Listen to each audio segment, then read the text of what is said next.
The quiet hum of heart monitors filled Maya's world as she sat in her cubicle, watching the steady rhythms that represented dozens of lives. At 19, the EKG technician had carved out a peaceful existence in the hospital corridors, thanks to her mother, a beloved nurse who had secured her this opportunity. Maya preferred the shadows, the anonymity of her role, speaking only when necessary and letting her work speak for itself. The whispers started on a Tuesday morning, cutting through the sterile air like broken glass. "He says he's a woman and dresses like one."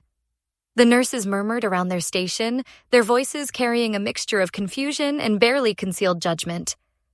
Maya's heart clenched as she realized they were discussing the patient in room 27, someone she would soon meet in the most unexpected way. When duty called Maya to change the heart monitor battery in room 27, she knocked softly and entered to find a person who radiated warmth despite being tethered to medical equipment.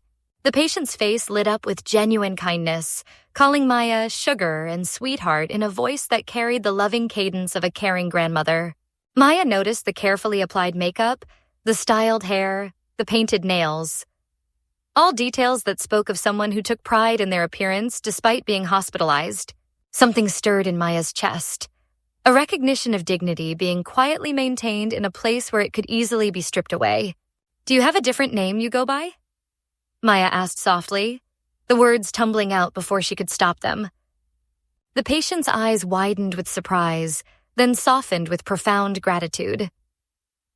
"Jasmine, please," came the gentle response. And in that moment, Maya understood she had given someone a precious gift. Miss Jasmine became Maya's brightest point during long hospital shifts. Each battery change became an opportunity for brief conversations filled with warmth and mutual respect. Jasmine's sweet disposition and Maya's quiet kindness created an unlikely but beautiful friendship within those sterile walls. The moment that would change everything came innocuously enough. "Could you tell the nurse I'd like some water?" Jasmine asked, her voice slightly hoarse from medication. Maya nodded immediately, already heading toward the nurse's station. "Jasmine would like some water," Maya told the attending nurse, the name rolling naturally off her tongue. The nurse's blank stare felt like ice water. "Who?" "The patient in room 27, Maya clarified, her cheeks beginning to burn with embarrassment. What happened next would haunt Maya for weeks.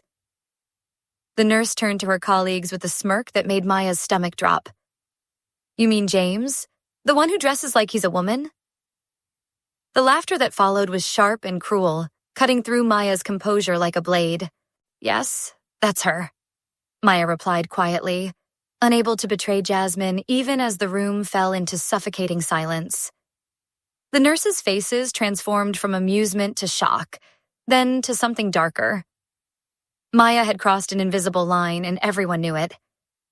The ride home with her mother felt like a funeral procession. The woman who had secured Maya's job, who had vouched for her character, now sat rigid with disappointment and fear. "You embarrassed me," her mother said, each word heavy with hurt. "They told me what happened. I know you want to be respectful, but at a hospital you have to forget about all that. You made that nurse look like a transphobic asshole." The accusation hit Maya like a physical blow. She hadn't meant to make anyone look bad. She had simply seen a human being who deserved basic dignity and respect. Days passed with Maya's phone remaining ominously silent. Shifts were canceled without explanation. Her mother's worried whispers filled their home. "They might fire you. This is what happens when you rock the boat." Maya sat in her empty bedroom, staring at the ceiling, wondering if doing the right thing was worth losing everything. She thought about Jasmine's grateful smile when Maya had asked for her preferred name. She thought about the warmth in those eyes when someone finally saw her as she truly was. In a world where showing basic human kindness could cost someone their livelihood, Maya found herself questioning everything. Had she been wrong to treat Jasmine with dignity? Had she been naive to think that respect should transcend workplace politics? As Maya faced potential unemployment for the simple act of using someone's preferred name and pronouns, she realized that sometimes the cost of compassion is higher than anyone should have to pay. But perhaps some prices are worth paying anyway. What do you think? Was Maya right to show respect to Jasmine even knowing it might cost her job? Should basic human dignity come before workplace politics? How would you have handled this impossible situation? Share your thoughts and feelings in the comments below.